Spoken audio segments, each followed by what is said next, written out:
नमस्कार छात्रों। आज हम आपके पाठ्य पुस्तक का पाठ क्रमांक 3 वाहरे हमदर्द इस पाठ का हम अध्ययन करने वाले हैं। इसके रचनाकार है घनश्याम अग्रवाल और यह घनश्याम अग्रवाल यह एक पाठ हास्य से व्यंग दिखाने वाला पाठ है। हास्य व्यंग्यात्मक पाठ है। एक कोई भी दुर्घटना हमारे यहाँ पर हो जाती है, कोई भी आदमी किसी दुर्घटना के कारण या किसी बीमारी के कारण अस्पताल में भर्ती हो जाता है, तो उसे देखने के लिए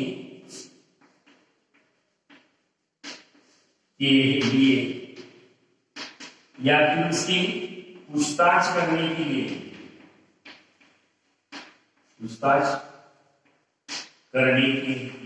बहुत सारे लोग, उसके रिश्तेदार आते हैं, मित्र आते हैं, संबंधी लोग आते हैं, पड़ोसी लोग आते हैं और उसके आराम की बजाय उसे उसकी तकलीफ कितनी होती है ये समझाने की कोशिश इसकी पाठ के माध्यम से लेखक घनश्याम अग्रवाल जी ने की है। और हमारे सामने एक सवाल पैदा किया है, प्रश्न पैदा किया है, जो बाद में हम इस पाठ के माध्यम से जो उसका उद्देश्य देखेंगे, पाठ का उद्देश्य देखेंगे, सब आपकी समझ में आ जाएगा। लेखक ने पहले ही इसकी कहानी में बताता हूं, आप भी पढ़िए। पढ़ने के बाद आपकी समझ में कहानी आ जाएगी। उसका सारांश भी बताता हूं, बाद में प्रश्नोत्तरों के बारे में हम चर्चा करेंगे। लेखक एक बार एक भाषण सुनने के लिए जाता है। भाषण क्या है? यह पत्रिका की है, पूंजीवादी और समाजवादी अर्थव्यवस्था। पूंजीवादी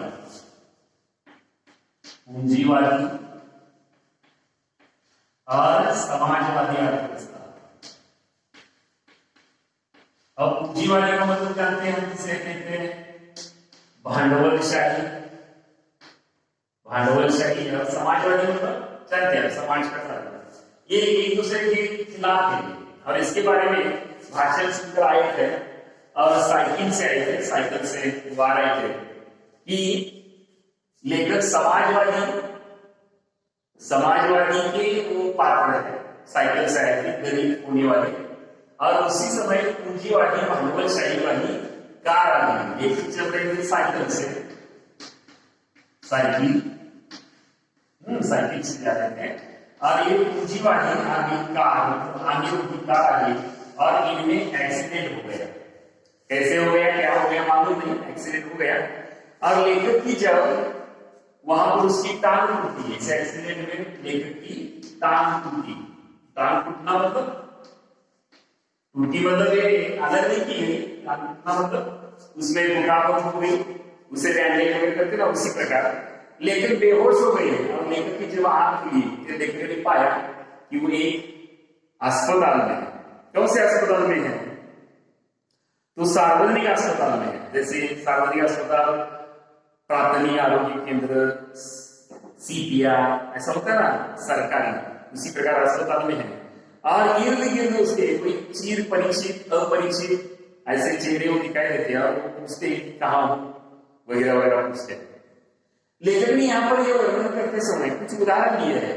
उसे देखने के लिए जो लोग आते हैं वो क्यों आते हैं? या तो ये मैंने पहले कहा था कि पहले पूछताछ करने के लिए आते हैं, खाली पूछताछ करना, बाकी कुछ नहीं, उसे होने वाला दर्द बांट नहीं सकते। या फिर उन्होंने कहा है कि ऐसे ही हमदर्दी जताने के लिए आते हैं,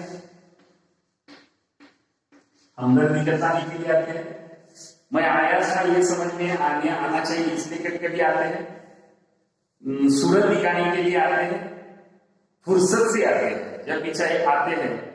और इन्हें आराम करने के लिए अस्पताल में भर्ती किया जाता है, लेकिन आराम बिल्कुल करने नहीं देते। इसकी बहुत सारे उन्होंने उदाहरण दिए हैं।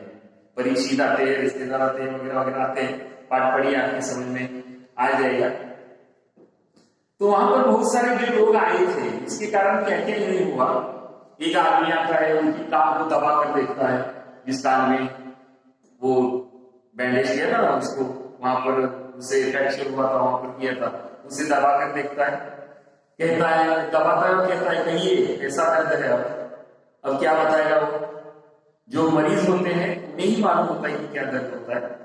उनकी मुहल्ले वाली एक स्त्री आती है, इसका नाम है सोनाबाई। सोनाबाई आती है, और सोनाबाई अकेली नहीं आती है, उसके 3 बच्चे, बेटे बच्चे और एक लड़की को लेकर आती है। और वो बच्चे क्या क्या करते हैं, क्या क्या करते हैं, हजरत पड़ी आपके समझ में आ जाएगा। वो उसे गुस्सा लाने लायक कुछ बातें करते हैं। कुर्सी पर चढ़ता है, तो दूसरा मेज पर चढ़ता है, तीसरा दवा की वहां पर शीशी है ना, वो दीवार दवा की शीशी उड़ेल देता है, वहां पर उसे लेकर कथकली नृत्य करने लगता है। और जो चौथा और एक लड़का है, ये वहां पर उसको फ्रैक्चर है, उसके लिए बांधा था ना, उसको बॉक्सिंग करता है। और लेखक को ऐसा लगता है कि देखो ये बंदर कितना पीट रहे हैं। और जब ये दवा की शीशी उड़ेल दी जाती है, तो ये सोनाबाई कहती है कि इस दवा की शीशी उड़ेल देना या दवा का गिरना निश्चित माना जाता है, इसे पेड़े खिलाओ, ऐसा वो कहता है, कहती है वो सोनाबाई कहती है। ये टीका की है, इसके 4 बच्चे, तो क्या करते हैं आपको लिखना पड़ेगा। 4 बच्चे क्या करते हैं, पहला कुर्सी पर चढ़ता है, दूसरा है मेज पर चढ़ता है, तीसरा जो है वो दवा की शीशी उंडे देता है, और चौथा है वो बॉक्सिंग करता है। बॉक्सिंग करता है, ध्यान करके आपकी समझ में वो आ जाएगा। और वो शीशी उड़ने के बाद वो कहती थी कि कितना अच्छा हो गया, शुरू है। लेखक ने और एक परिचय दिया है कि उनके सामने इसके कमरे के सामने टैक्सी आकर खड़ी हो जाती है, उसमें से एक आदमी उतरता है और लेखक को पत्नी को कहता है कि मेरे पास पैसे छुट्टे नहीं है, इसके टैक्सी का बिल दे दो। और ये लेखक की पत्नी भी उसे जान पहचान मालूम नहीं है, लेकिन फिर भी वो पैसे दे देती है। और वो आता है, लेखक के गले लग जाता है और रोना शुरू कर देता है। वो कहता है कि हाय तुम्हें क्या हो गया, कार वालों का सत्यानाश वगैरह वगैरह कहता है। और बाद में जब लेखक का मुंह देखता है तो उसे कहता है माफ करना, मैं गलत कमरे में आ गया था, मतलब मालूम नहीं है, लेकिन फिर भी वहां पर वो रो रहा है, क्योंकि हमें हंसी आती है, क्योंकि मालूम नहीं। तब लेखक को अपनी पत्नी पर गुस्सा आता है।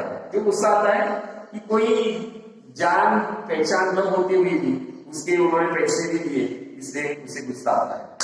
लेखक के बहुत सारे लोग आते हैं, वहां पर एक उसका एक मित्र है जिसका नाम है श्री लपकानंद। श्री लपकानंद। और उसकी विशेषता यह है कि वो कवि है, और लेखक को आता है, उसके साथ बातचीत करता है। और वहां पर लेखक पे डायरी निकालता, और डायरी निकालकर वो वहां से कविता सुनाने को कहता है। क्या है देखो कविता, असम की राजधानी है शिलांग, असम की राजधानी है शिलांग, मेरे दोस्त की टूट गई टांग।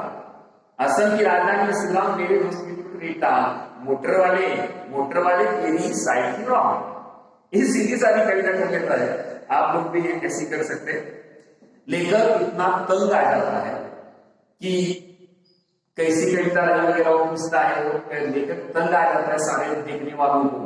और लेखक बाद में अंत में ये कहता है कि ईश्वर मैं तुमसे प्रार्थना करता हूँ, ईश्वर से प्रार्थना करता है कि आज फिर से मेरा कोई एक्सीडेंट करना है, आपघात करना है, या मेरी दूसरी टांग भी तोड़नी है, तो ऐसी जगह पर तोड़ना जहां पर ये हमदर्द दिखाने के लिए आए ना, हमदर्द दर्द मतलब दुख बांटने के लिए आने वाले हैं, ऐसे लोगों को पता न चले, ऐसे दूर जगह पर वो मेरा एक्सीडेंट करना, मेरी टांग तोड़ना, ऐसा लेखक यहाँ पर कहता है। कुल मिलाकर लेखक ने व्यक्त करने की कोशिश की कि कोई भी बीमार आदमी जो बीमार जब होता है या अपघात होता है, वो दूसरों से दूर रहना चाहता है, लेकिन हम दूर उसे रहने नहीं देते, उसे तंग करने का काम करते हैं और कहते हैं कि हम उनके हमदर्द है, ऐसे लोगों को बचना चाहिए, ऐसा लेखक का कहना है।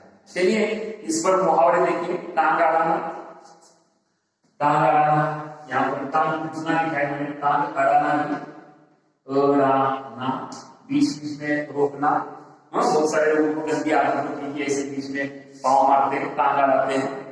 कोई भी अच्छा काम करने जब हम निकले हैं तो टांग अड़ाने वाले ज्यादा लोग होते हैं। दूसरा हमारा काम उठना, भयभीत होना, काम को उठना मतलब भयभीत होना, मालूम है। सांप कहने पर भी हम काम उठते हैं, या आजकल हम कोरोना के कारण बहुत सारे काम उठते हैं, कोरोना का नाम आते हैं हमारे गांव में आ गया ऐसा कहने के बाद भी हम काम उठते हैं। चलिए प्रश्न तो देखिए संचार होने के लिए, मरीज से मिलने के लिए आने वाले लोगों की विशेषताएं, कैसे कहेंगे विशेषताएं? यहाँ पर लिखा है विशेषताएं फुर्सत से आते हैं, मैं लिखता हूँ यहाँ पर, लोग बहुत सारी पूछताछ करने आते हैं, हमदर्द लोग बन के आते हैं। तीसरा है फुर्सत से आते हैं, फुर्सत से आते हैं मतलब जब भी समय मिलता है तब आते हैं। और क्या है, सूरत दिखाने के लिए आते हैं, हम आए थे इसलिए ये दिखाने के लिए, सूरत दिखाने के लिए आते हैं। ये सारे इसके चार उत्तर है, आप पाठ पढ़कर देखिए। अंतर स्पष्ट कीजिए, प्राइवेट अस्पताल और सार्वजनिक अस्पताल। प्राइवेट अस्पताल में सुविधाएं ज्यादा होती है, ज्यादा सुविधाएं होती है, आप लोगों को मालूम है, अच्छी स्वच्छता होती है वगैरह होती है। और सार्वजनिक अस्पताल में अच्छी सुविधाएं नहीं होती है, सुविधाओं का अभाव होता है, कम सुविधाएं होती है, आप लोगों को शायद मालूम है। प्राइवेट मतलब खासगी, जहां पर पैसा भी ज्यादा लगता है, मतलब पैसा कम लगता है। प्राइवेट वार्ड और जनरल वार्ड, अस्पताल में दो प्रकार के वार्ड होते हैं। प्राइवेट मतलब खुद के लिए, सिर्फ मरीज और उसके साथ सेवा करने के लिए रहते हैं, उनके प्राइवेट कहते हैं। और जनरल वार्ड मतलब बहुत सारे मरीज एक साथ होते हैं। अब ये प्राइवेट वार्ड में मिलने के लिए समय निश्चित नहीं होता, कभी भी आकर मिल सकते, लेखक के लिए मिल जाते हैं इसी प्रकार। और जनरल वार्ड में मिलने के लिए, मरीज से देखने को जाने के लिए समय सीमा निश्चित की जाती है। की अस्पताल में आई सोनाबाई के बच्चों की शरारत, यहाँ पर मैंने लिखा है चार उत्तर है उसके। एक कुर्सी पर चढ़ता है, दूसरा मेज पर चढ़ता है, तीसरा दवा की स्थिति उड़ेलता है, उसके साथ कहता है कथकली नृत्य करता है, और चौथा जो है वो बॉक्सिंग करता है। ये चार सप्ताह का काम करते हैं। प्रश्न क्रमांक 4 है, कारण लिखिए। लेखक को अधिक गुस्सा अपनी पत्नी पर आया, क्यों? क्योंकि आप लोगों को मालूम है, क्योंकि बताया मैंने कि मित्र समझकर जो भी आया था उसे टैक्सी का किराया भाड़ा उसने दे दिया था बिना सोचे समझे, इसलिए लेखक को गुस्सा आया। दूसरा है, लेखक कहते हैं कि मेरी दूसरी टांग उस जगह तोड़ना जहां कोई परिचित न हो, क्यों? क्योंकि ऐसे हमदर्द लोगों से लेखक तंग आ गया था, इसलिए हमदर्द कोई देखने के लिए न आए, इसलिए वो कहता है। प्रश्न क्रमांक 5 है, समूह के लिए एक शब्द लिखिए। वह स्थान जहां अनेक प्रकार के पशु पक्षी रखे जाते हैं, अब लोगों को मालूम है वो क्या कहते हैं, जहां पर बहुत सारे प्राणी पशु पक्षी रखे जाते हैं। संग्रहालय, कौन सा संग्रहालय? प्राणी संग्रहालय। जहां मुफ्त में भोजन मिलता है, भोजनालय नहीं, वहां पर पैसे देने पड़ते हैं, खानावळ नहीं, पैसे देने पड़ते हैं, बहुत सारी जगहों पर ऐसा होता है। उसको उसके लिए शब्द है सदाव्रत। कौन सा शब्द है? देखो, सदाव्रत, या उसको आजकल फूड बैंक भी कहा जाता है, भोजन बैंक। एक कानपुर में जाता है भोजन बैंक, भोजन बैंक को कहा है? मैंने कहा कानपुर में है। ये गूगल पर जाकर सर्च कीजिए, आपको समझ में आ जाएगा कि कानपुर में है। आप लोगों को मालूम है कि हमारे यहाँ पर कोल्हापुर में भी अंबाबाई मंदिर है, या हम ज्योतिबा के लिए जाते हैं, वहां पर भी भोजन मुफ्त में मिलता है, आप लोगों को मालूम है। बहुत सारे व्यवस्था उनके लिए यहाँ पर होता है। तो देखिए, शब्द बनाइए, उपसर्ग युक्त शब्द बीच में रखा है, वहां पर शब्द दिया है दर्द, उपसर्ग युक्त मतलब यहाँ पर दर्द शब्द दिया है, उसके लिए उपसर्ग मतलब आगे लिखना, आगे, जैसे कि हमदर्द, हम, ये उपसर्ग लगा, और इसको प्रत्यय लगता है, मान लीजिए दर्दीला, ऐसा हो जाएगा दर्दीला, दर्दीला शब्द हो जाएगा, ला प्रत्यय लगाएंगे दर्दीला। उसके बाद शब्द है निश्चित, निश्चित, निश्चित, निश्चित इसके पैर मान लीजिए सु शब्द लग जाएगा, शब्द लग जाएगा, सु भी लग जाएगा, सुनिश्चित, अनिश्चित और निश्चिती ई प्रत्यय लगता है, निश्चिती ये शब्द आएगा। इसी प्रकार के विसर्ग और प्रत्ययों का हमने इसके पहले भी अध्ययन किया है, बाद में चलकर हम अध्ययन करने वाले हैं। अब मैंने पहले ही कहा था, यहाँ पर अभिव्यक्ति का प्रश्न दिया है कि मरीज से मिलने जाते समय कौन कौन सी सावधानियां बरतनी चाहिए, लिखिए। आपको मालूम है क्या क्या करना चाहिए, उन्हें समझ में आई है, आप लिखिए।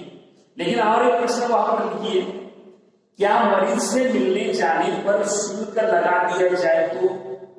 क्या कहता हूं मैं, मरीज को देखने के लिए हम जब जाते हैं ना, तो मान लीजिए उसे शुल्क मतलब फी मतलब पैसा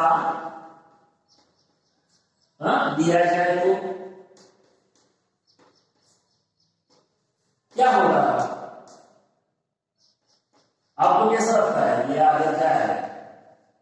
तो क्या आपको कैसा लगता है, क्या इससे अच्छा हो गया, बुरा हो गया? इसके बारे में चर्चा कीजिए और वो भी प्रश्न लिखने की कोशिश कीजिए। ये स्वमत का प्रश्न है, स्वमत का प्रश्न है, समझ में आया क्या? मान लीजिए बीमार को हम देखने के लिए, उसकी पूछताछ करने के लिए जाने वाले हैं, तो अगर हमें मान लीजिए अंदर जाते हो तो 50 रुपए लेकर अंदर जाना, उसे खाने के लिए कुछ भी नहीं लेना, क्योंकि मालूम है आपको बहुत सारे गरीब लोग ऐसे भी है जिन्हें अस्पताल में जीव देना भी कठिन हो जाता है। क्या ऐसे लोगों को मदद हो जाएगी? इसके बारे में सोमत में लिखिए। मुझे लगता है ये बाहर हमदर्द पाठ मैंने आपको इसका स्पष्टीकरण किया है, प्रश्नोत्तर लिखने की कोशिश कीजिए, समझ में आया होगा। फिर एक बार पढ़िए, परीक्षा के लिए कौन कौन से प्रश्न आने वाले हैं इसका भी यहाँ पर मैंने स्पष्टीकरण किया है। मुझे लगता है आप लोगों को पाठ समझ में आया होगा और प्रश्नोत्तर आप लिखेंगे, ऐसे आशा करता हूँ और रुकता हूँ। धन्यवाद।